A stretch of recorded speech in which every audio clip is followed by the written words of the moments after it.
my name is Rebecca and welcome to my channel. I want to take a minute and say welcome to all my new subscribers, and I love all the sweet comments and the little I would do that or you could do that. Yes, you could.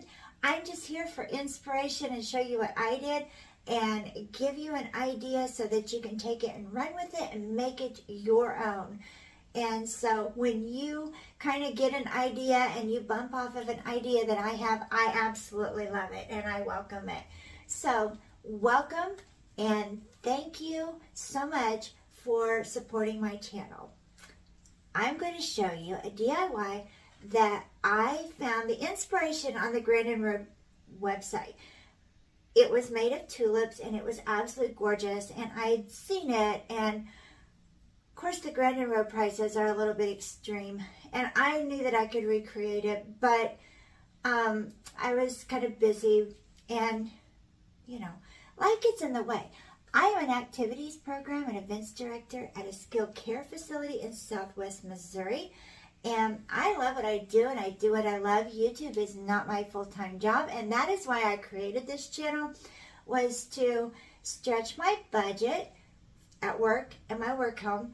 And then I thought, well, why not show you guys, what I did, and maybe, who doesn't need help with their budget sometimes, and who doesn't want to have a pretty home, but do it on maybe with a little less money. So that's why I created my channel. Rabbit Trail, I know, I'm sorry, but I was in the Dollar Tree, and Dollar Tree had these gorgeous, they had Easter lilies and lilies in their floral section, and I really absolutely fell in love with them. They were so high quality. The fill was simply magnificent, and I thought that they were something really different than what the Dollar Tree usually puts out. And so I bumped off of the picture that I had seen on the Grandin Road website, and so I just set about gathering up, as many as I thought that I would need, and I went home and I DIY'd this. So let me show you what I did. I picked up all of my supplies at the Dollar Tree, and I included a supply list on the screen so that you could just pause the video if you wanted to recreate this piece. So I picked up these gorgeous lilies, and they had some forsythia little stems that I thought would just be a nice add-in piece.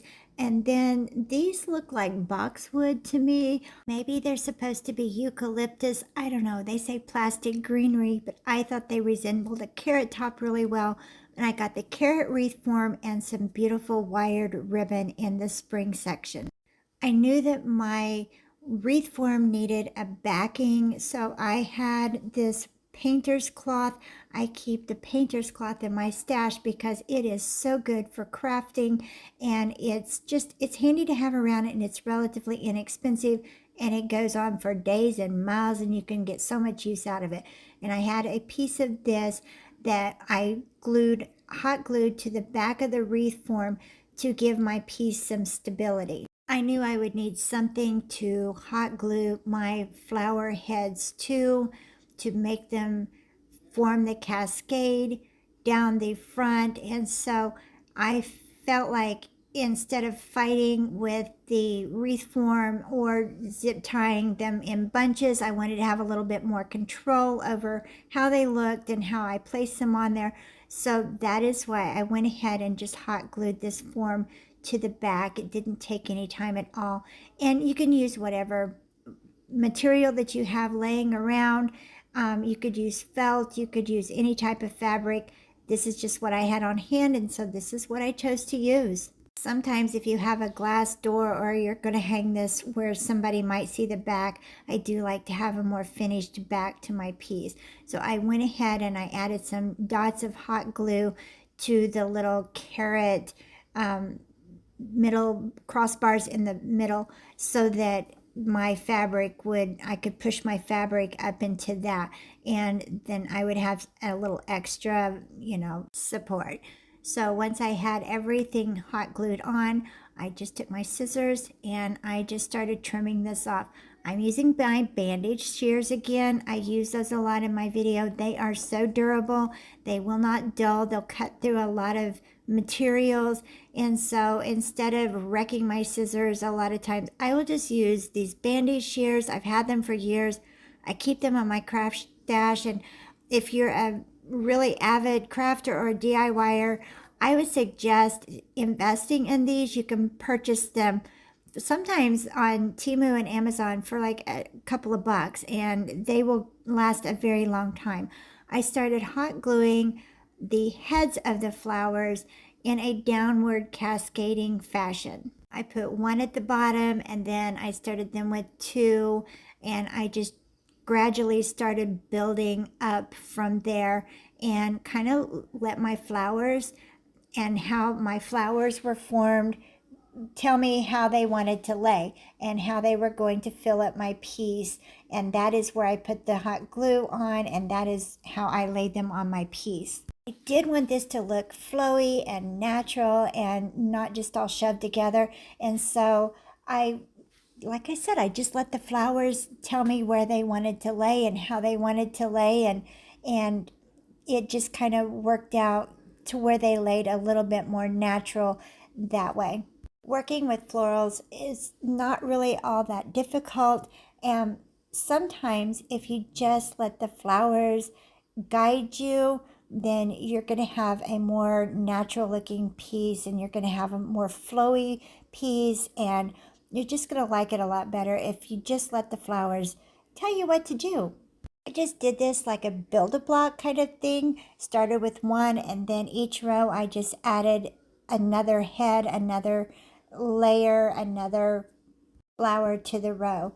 And then I just made sure that the flowers that I was putting on the outside of the piece were turned outward, and then the next flower was turned slightly inward, and what was in the middle was facing inward and toward the front, so that it looked natural. But then if you were looking at it from the side, then you wouldn't see any of your work. I stopped at this point and decided that I needed to put the top of my carrot on, because I did not want to work all the way to the top and then not have room for the next part of my piece. So I stopped, and then I decided to cut the bottom of my boxwood after I had it partially zip tied into place where I knew I was going to put it. And then I just kind of worked this one gave me a fit. I had to work that back and forth with my wire cutters. And the next one clipped off so easy, but this one just gave me all kinds of fits. But I did not want that long stem, so I was going to zip tie them into place once I had them cut. And so I did not want that long stem interfering with the back or on the underneath side of my piece.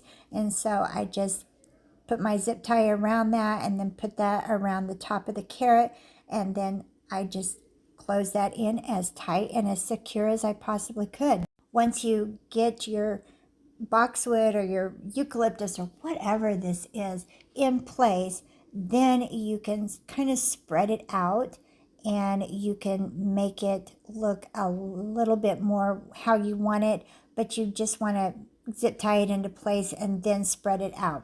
I loved the bow on the inspiration piece. It was so simple and it was so pretty. And so I laid my ribbon out, and I made a very big loopy bow. I kind of gauged it on the piece, how big I wanted my loops to be. And then I just did it end over end and made the loops even on either side. And then I cinched it off in the middle. Once I was comfortable with the size, I kind of measured it against the piece, and I knew I wanted the long tails. That's when I cut the tails and decided how long I wanted them. I kind of did measure them out against the piece as well. And then I just took a piece of twine out of my little bag of this and that I keep around, and I just tied it off in a really tight knot. This is wired ribbon, so it's going to stay put, and I knew I was going to hot glue this in to my piece, and so I did not feel like it needed to be zip tied. I did not feel like it needed anything but just some plain old twine. After I had the middle secured and I cut the excess twine off with my scissors, I took a little bit of hot glue and I put that in the middle, and I figured out where exactly in the middle of my piece that I wanted it, and I held it until my glue set. I did make sure it was really good and tight, and I didn't need any more hot glue before I moved on to the next piece. And then I just finished off with my last bunch of lilies and started hot gluing them in between the bow and the last row of lilies that I kind of left off with, and so that I could fill in that whole next row. I just kind of tucked them in. I made sure that none of my burlap was showing, and I really, no rhyme or reason, just made sure that, you know, there weren't any pieces showing. And I did see one, I had one random lily left, and I did see one little space, and so I just kind of tucked it in there. This is purely optional, but I thought that this for Cynthia was so much fun, and so I just kind of clipped it and tucked it here and there, and just I thought it made it look more spring-like and gave it a little bit more of a springy, Eastery kind of feeling, but it also looked a little bit more natural and flowy, and it gave it just a little bit more of dimension and something for the eye to travel to other than just plain old lilies. Once I had all those tucked in, I dovetailed the ends of my ribbon and I folded it over, cut it in an upright angle, and then I curled my ribbon. And I just made sure that I twisted them really, really tight, and then when they kind of sprung out, they had a really nice curl to them. I made this piece for less than $15. Does it bother me that it's not tulips? No, heck no, because I think it turned out gorgeous, absolute gorgeous. Grandin Road has just recently marked their piece down to $99.50. Michael's has something very similar for $29.99. But this is less than $15, and I thought it turned out very elegant and beautiful. So I hope that you're really excited about getting yourself ready for spring and your home ready for spring and everything, because in Southwest Missouri today is supposed to be like 80 degrees. And tomorrow morning we are getting a wintry mix. It is supposed to drop 60 degrees in the next 24 hours. And I talked to my mom last night and I was like, how do you even dress for that? Do you dress in a tank top with your winter coat? What do you do? And she was like, I don't know, because we're not really any better where we're at. So I think that it's just spring is going to be kind of chaotic all over the U.S. So anyway, I hope that you're excited nonetheless to get ready for spring and have some color in your yard. Even though it may take a while for the grass to come up and be green, you can still have some pretty color in your yard. So don't forget to subscribe, hit that bell so that you know when I've uploaded my next video. Give me a thumbs up, and thank you so much for watching Crafts, Laughs, and Chaos.